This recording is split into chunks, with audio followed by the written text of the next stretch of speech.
So when I was about 14, I was diagnosed with a mild form of Tourette's syndrome. Now, you might have heard of Tourette's syndrome. Often people shout things out, they swear, some of the conditions of Tourette's are quite humorous. You know, they'll say things that they don't mean, that they have no filter on the brain before they say it, and it can be quite humorous watching people with Tourette's communicate, but in actuality, depending on the severity of it, it can be quite life-destroying for a lot of people, having involuntary spasms and things like that. Now, my condition was quite mild, but it was actually brought about by stress that came from bullying. And I'm going to talk about that. I'm going to open up a little bit in this video about that. So when I was about 10 or 11 in junior school, so before you reach the secondary school, what we call comprehensive here in the northeast of England, where you go from, I think it's age 11 up to 16, is your comprehensive years. So when around the age of 10, I was bullied by one particular person in junior school. Then as we got into senior school, we were exposed to a lot of new people in different situations, and it was a different environment.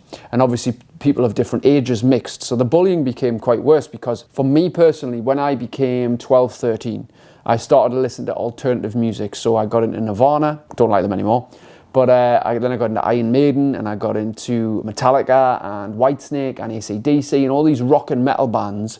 And I started to grow my hair long and wear a Guns N' Roses hoodie, kind of like the hoodie I'm wearing now. And at the time, in the late 90s, early 2000s, that was not cool at all. You were seen as a goth, you were seen as a rebel, you were seen as a renegade, so an outcast, unless you were what we call a chava up here, then it developed into a brand called Chav, which was kind of like people who wore Fred Perry and Burberry and sometimes had their socks tucked into their pants, and they wore caps up here, and they were all like, wow, man, what you doing, man, and they hung about in groups, and they thought they were really hard. But actually, there was a lot of people who were, not everybody, but a lot of those people were very judgmental towards people who were different and gothic or unique or strange or out there.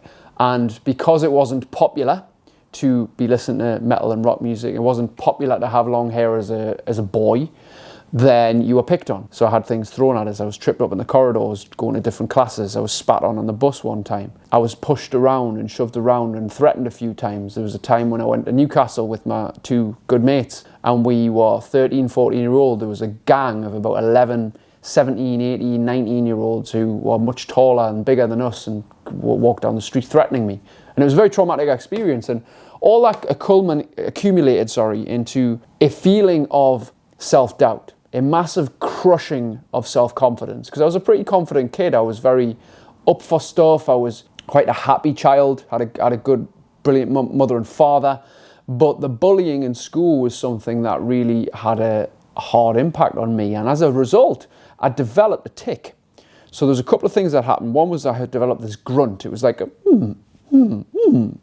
and I'd keep it at bay at school, but people would still notice. But when I was at home, it was free reign. I would also develop a twitch of the neck, sometimes at the point where I'd turn so much that I'd stand up, have to turn around 360 and sit back down again. Now, as you can imagine, this is quite embarrassing. As a teenager, people would be like, what you doing? You're weird, he's weird, all this. I even had to go around with a handwritten note to all the teachers in the exam period and say, Luke has to sit at the back of the room for all exams, because I would make a noise, I would distract other people, I would turn around and move in my chair, I would twitch. And obviously you can imagine the bullying that could go with that, the pointing the finger, the laughing and sniggering and people name calling, and you feel quite isolated. And I got into video games, I got into music. I wasn't a sporty kid, so I wasn't accepted as a cool lad or a jock, or I wasn't particularly good looking. I was rejected by all the women that I tried it on with in school, like a lot of people are, unless you're good looking or have something about you. I never had that in school. My confidence was shattered in many ways. And so this tic developed. My parents went to specialists.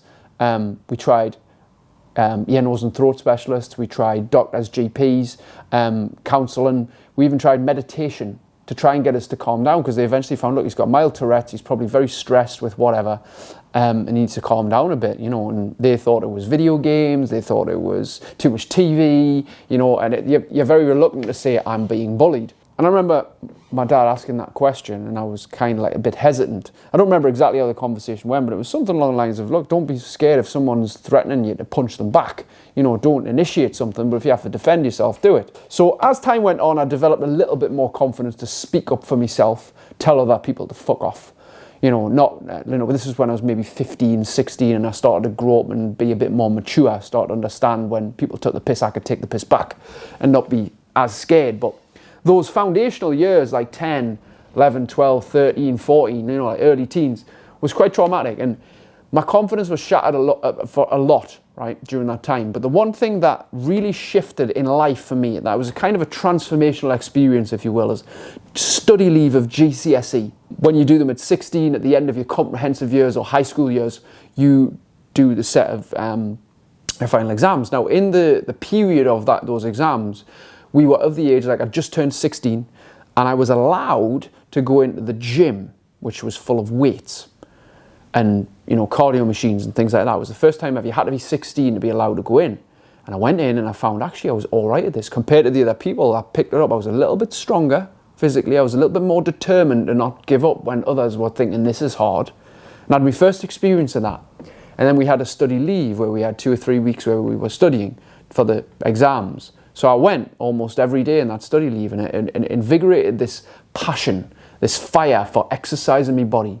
Because as soon as I'd finished exercising, I felt this, not only the surge of adrenaline, the sweat dripping, the heart pumping, the muscles are sore, but I also felt my confidence rise. I felt my mental state increase. And that was a very early stage. That was just turned 16, first experience at it. So I'm now coming up 38 years old.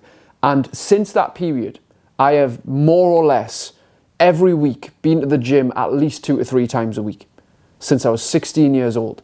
Now, the eating side came a lot longer after that. I still took drugs for many years. I still had cocaine and ecstasy for many years in my 20s, and I was a party animal and all the alcohol and all the rest. But the maintenance of 3 times a week minimum to the gym was something that I focused not just to keep myself feeling fit and strong, and not just for vanity. And initially that's why any young lad starts to look good for women and all the rest. But as I grew older, I started to notice the main reason why I need to be in the gym, active, walking, running, climbing, swimming, jumping, wrestling, lifting, kettlebell, any kind of physical exercise and activity, regardless of what it is, even if it's sport for you, though I'm not a very sporty person, regardless of what it is, I need exercise in my life, and I need to train for sanity, not vanity. The vanity will come. Like, you train for here, and the rest of it takes care of its fucking self. You train to feel good, and you'll look good as a side effect. This is what most people don't understand. That's why they're looking for the quick fix. They're looking to just lose a few pounds. If I lost this weight, then I'd be happy. If I was in this dress, then I'd be happy. If I had a body like her, then I'd be happy. If I had arms like him, then I'd be happy. I'm telling you now, you won't. You'll be happy when you start to train for sanity and not vanity. If you start to train for how you feel good and not how you look, things will change. If you start to train for the admiration of yourself rather than the admiration of others, your life will change. I help talk to people about this all the time.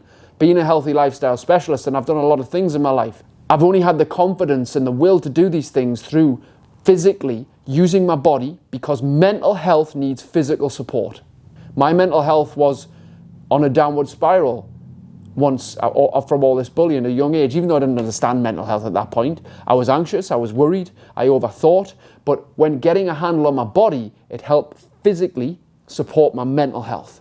And I've had the confidence to go on BBC shows. I've had the confidence to write 2 books. I've had the confidence to public speak in many areas. I've had the confidence to do so many things with my life and leave my secure job and start a business that's thriving and do podcasts and all kinds of things. But the main reason that I attribute to having the confidence to do these things and stretch out of those, those young scars, if you will. And obviously my story is nothing compared to some people. I wasn't abused as a kid or anything like that. I was bullied. But one thing that I hold true, and I believe for anybody that's been through a traumatic time or a troubled past, is that when you get a handle on your body, your mind follows. You get a handle on your body and your mind follows. And this is a short video today to remind you on the importance of this whole training for sanity, not vanity, and stop doing it just to lose weight.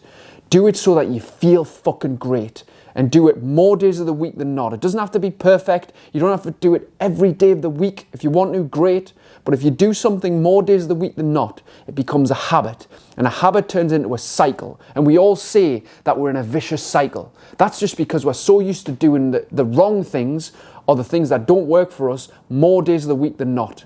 We get used to the habitual process which forms our character, and it becomes part of our environment and our very identity that we attach to. So it makes sense, therefore, to do healthy things more days of the week than not, so that attaches to our character and that forms our identity, and that becomes part of who we are, what we do, and where our soul fucking yearns to be every single day.